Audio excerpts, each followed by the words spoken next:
প্রিয় ছাত্রছাত্রী, যারা ক্যালকাটা ইউনিভার্সিটিতে সেমিস্টার 2তে এমডিসি কোর্সে কিংবা অনার্স কোর্সে তোমরা পড়ছো, বাংলা সাবজেক্টটি তোমরা রেখেছো।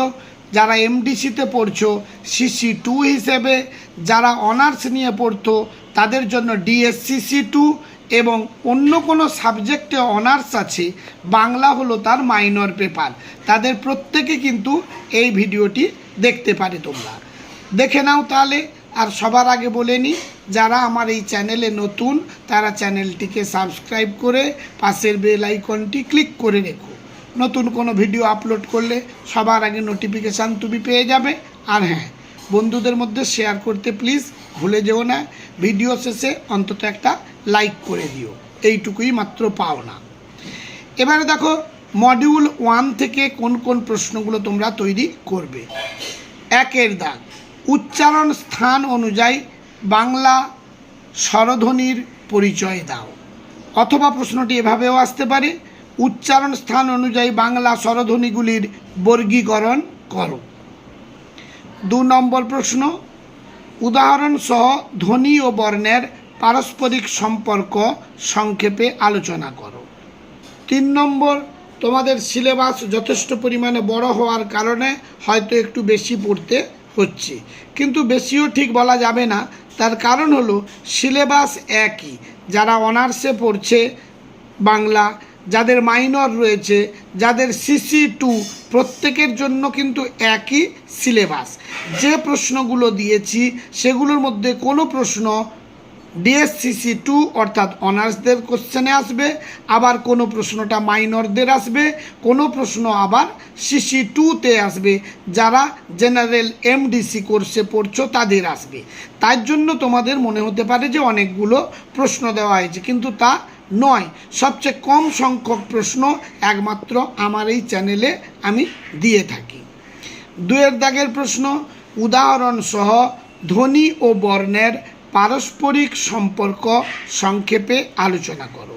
3 দাগের প্রশ্ন, উচ্চারণ স্থান ও উচ্চারণ প্রকৃতি অনুযায়ী ব্যঞ্জন ধ্বনির শ্রেণীবিভাগ করে বর্ণনা দাও। 4 নম্বর প্রশ্ন, বাংলা শব্দভাণ্ডার সম্পর্কে আলোচনা করো। এই মাত্র 4টি প্রশ্ন পড়বে, তাহলে কিন্তু কোয়েশ্চেন তো তোমাদের হবে, দেখেই বুঝতে পারছো।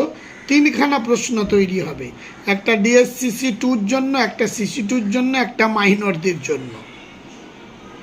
এবার 5 মার্কের প্রশ্ন যেগুলো তৈরি করবে। প্রথম প্রশ্ন, উচ্চারণ প্রকৃতি অনুসারে স্বরবর্ণ ও ব্যঞ্জন বর্ণের প্রধান পার্থক্য বিষয়ে আলোচনা করো। 2 দাগে আগন্তুক বা কৃতঋণ শব্দ বিষয়ে সংক্ষিপ্ত পরিচয় দাও। 3 দাগে অক্ষর কাকে বলে, অক্ষর গঠনের মূল নিয়ম কী। 4 দাগে বর্ণ ও অক্ষরের মধ্যে সম্পর্ক এবং পার্থক্য আলোচনা করো। উদাহরণ সহ অল্পপ্রাণ ও মহাপ্রাণ ধ্বনির পরিচয় দাও।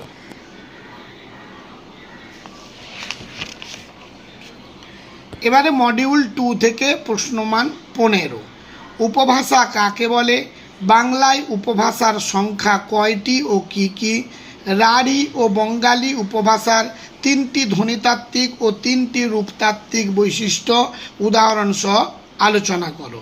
ভালোভাবে প্রশ্নটি তৈরি করবে। পরীক্ষায় কিন্তু অবশ্যই বলছি, এই 4টি প্রশ্নের মধ্য থেকে তোমরা প্রত্যেকে কমন অবশ্যই পাবে।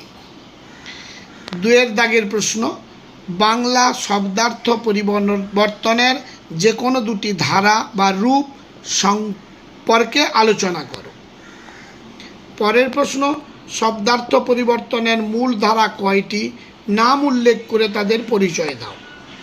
পরের প্রশ্ন, শব্দের ধ্বনি পরিবর্তন বলতে কী বোঝো, শ্রেণীবিভাগ সহ সমীভবন ও অপিনিহিতির পরিচয় দাও। পরবর্তী এবারে প্রশ্নমান 5-এর জন্য, উদাহরণ সহ রাঢ়ী উপভাষার 2টি ধ্বনিতাত্ত্বিক বৈশিষ্ট্যের পরিচয় দাও। 2 দাগে টিকা লেখো। স্বরসঙ্গতি অর্থাৎ এগুলো প্রত্যেকটা কাকে বলে, এর 2টো করে উদাহরণ দিতে হবে। স্বরসঙ্গতি, নাসিকী ভবন, অপিনিহিতি, ব্যঞ্জনাগম, বিপর্যাস ও স্বরাগম। পরবর্তী প্রশ্ন, দুটি বাংলা শব্দ নির্বাচন করে জোর কলম পদ্ধতিটি বুঝিয়ে দাও। এবং লাস্ট প্রশ্ন, বরেন্দ্রী উপভাষার রূপতাত্ত্বিক বৈশিষ্ট্যগুলি লেখো। এবার চলে এলাম মডিউল 3 থেকে। মডিউল 3 অর্থাৎ তোমাদের এই যে পেপারটি রয়েছে বা সাবজেক্টটি রয়েছে, এখানে বলতে পারি পুরোটি হচ্ছে ব্যাকরণ ভিত্তিক। এগুলো তোমরা এর আগেও কম বেশি নিচু ক্লাসে পড়েছো। যেমন এই ধরো একটি প্রশ্ন, বিভক্তি কাকে বলে, বিভক্তি কয় প্রকার ও কী কী, উদাহরণ সহ ভাগগুলি আলোচনা করো। অথবা এই প্রশ্নটা এভাবেও থাকতে পারে, শব্দে বিভক্তি কেন যুক্ত হয়, বিভক্তির 3 রকম ব্যবহার দেখাও। 2 দাগের প্রশ্ন, বাংলা ব্যাকরণে পুরুষ কয় প্রকার ও কী কী, তোমরা তো জানো, উত্তম পুরুষ, মধ্যম পুরুষ, প্রথম পুরুষ, উদাহরণসহ প্রত্যেকের আলোচনা করো। 3 দাগের প্রশ্ন, ক্রিয়ার কাল বলতে কী বোঝো, বাংলা ব্যাকরণে ক্রিয়ার অতীতকালের ভাগগুলি বুঝিয়ে দাও। 4 দাগের প্রশ্ন, বাংলা সমাসের আলোচনায় সমস্ত পদ, সমস্যমান পদ ও ব্যাস বাক্য কাকে বলে, উদাহরণ সহ বুঝিয়ে দাও। 5 দাগের প্রশ্ন, প্রত্যয় কাকে বলে, শ্রেণীবিভাগ করে যে কোনো এক শ্রেণীর প্রত্যয় সম্পর্কে আলোচনা করো। পরের প্রশ্ন, অব্যয় কাকে বলে, বাংলা বাক্য গঠনে অব্যয়ের 3 রকম ব্যবহার দেখাও। পরের প্রশ্ন, কারক কাকে বলে, কারক কয় প্রকার ও কী কী, উদাহরণ সহ যে কোনো 2টি কারক আলোচনা করো।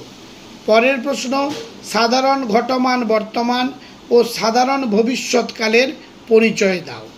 পরের প্রশ্ন, লিঙ্গ কাকে বলে, বাংলায় ব্যবহৃত লিঙ্গগুলি সম্পর্কে আলোচনা করো। এবারে 5 মার্কে এবারে আরেকটি প্রশ্ন পড়বে, এগুলোর ভেতরেও 5 মার্ক থাকতেই পারে।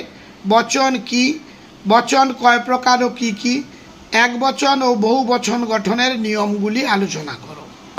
5 মার্কের জন্য যেগুলো তৈরি করবে, উপযুক্ত উদাহরণ সহ পদান্বয়ী ও ধনাত্মক অব্যয়ের সংজ্ঞা নিরূপণ করো।